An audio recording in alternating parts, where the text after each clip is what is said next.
of issues are on the front burner in Nigeria right now. The political leadership is determined to revamp the ailing economy. The security issues are also facing us. And the president is away again, some would say. Like someone said, we have a president who is ruling us from abroad. But of course, his party has rationalized all that. And they say that in time, we will begin to see the results of the president's travels. In fact, as we speak, we have had commitments from China regarding their intentions towards Nigeria. And then, of course, there's also issues of power facing us, issues of fuel facing us. I mean, it looks like we are just confronted with problems. But problems are meant to be solved. Challenges are meant to be dealt with. Mm-hmm. So in the studio this morning to look at the state of the nation, it's my pleasure to welcome from my right the national chairman of the Young Democratic Party, Ezekiel Ayo Etuk. Good morning. Thanks for having me again. And on my left, Mr. Niyi Akinshiju, who is a policy analyst, is with us. My pleasure. Thank Good you. Morning. As well as an APC chieftain, Osita Okechukwu. It's my pleasure. Good morning, and thank you for joining us. Now, let me begin with the Young Democratic Party. Let's hear exactly what the young feel about this particular issue. This is the second quarter. We're 2 weeks into the second quarter, and the budget still hasn't been passed. And you know how this country is. Everything just dances around government spending. So, what are your thoughts about the effect of this late passing of the budget on the economy? I always like going into perspective on issues because a lot of times we look at the surface and we don't address the fundamentals, the foundations. You see, when I expected it to go this way, the reason is that whoever is coming into the National Assembly is coming with certain expectations. We must realize what the expectations are. If not so, we will be disappointed ourselves. To an average Nigerian, you can sell your house, you can sell a part of your body, you can sell anything to go into the National Assembly. Because the moment you get into the National Assembly, you are made. We all know that before you present the budget, there's a budget defense. We know how it comes. You must clothe it as it comes. There is the confirmation of ministers before then. You know how it comes. You must clothe it before it comes.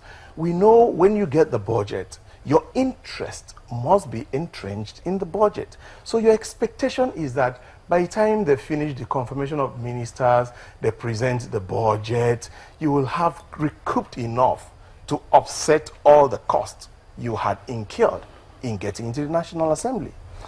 But we happen to come with a man that they probably did not even believe or trust in the first instance, because if we believed who he was, several people would ask themselves, is this investment worth the while or not? But they never took him serious.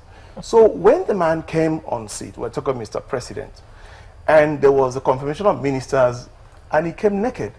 You're like, what's going on here? Came for the budget defense, he came naked. And then come to the details, okay. What do you mean he came naked? They came naked. That's, you bring, remember what happened with El Rufai? When he said he was not going to pay anybody in National Assembly to confirm him. We know this, you and I know, okay? So, and he now came to the budget, and that's where the crux of the matter was. Everybody now started taking care of themselves and everything. He goes back to Mr. President. Mr. President says, for goodness sake, what is it? Doesn't make sense. What is this? What is it? He started looking at the budget. We started talking about disowning the budget. The budget is not my own. There is padding. There is differences in budget. All these things are just symptoms of one simple problem. Failed expectations on some of the members of the National Assembly. I'll say some because there are some people that got in there to make a difference, that went in there to make a change. But what is the percentage of those people? To be very generous, I'll say less than 20%. So what happens to the other 80%? We'll continue to have this problem until there's a level of give and take between Mr. President and the National Assembly. If not so, all these things that we are talking is a function of failed expectation what the people in the National Assembly intended to get and what Mr. President intends to do. So right now, I think we are starting to see the man that we had seen. It's either he's going to buckle, or the people are going to change, or we're going to remain in a stalemate. Do you see that man buckling? Well, I'll tell you that politics is negotiation. Somewhere along the line, something has to give, and that is wisdom. Mr. President has to know that, unfortunately, we're not dealing with angels. So he can meet them in a very wise way. For instance, let's look at constituency project. Let's look at how we can make them feel good before they are people, and let's let them tell them we can't continue the way it's been. So it's like a little bit of give and take, and I think we'll be good for it. Okay. Mr. Okechukwu, before we get to the policy analyst, the picture he's painted, it looks like the lawmakers were behind all the brouhaha. I mean, the padding, the discrepancies, even before they started to look at the 2016 budget proposal that was given to them. But they're all, plus the executive, are from the same party, your party. Do you agree with him? I cannot, he's my very good friend, the Young Democrats. Are they part of the APC too? We are the older Democrats, so we normally appreciate them. No, they are not. We appreciate them in the sense that they have the same zeal to sustain the democracy of Nigeria. They have the same zeal to follow the rule of law.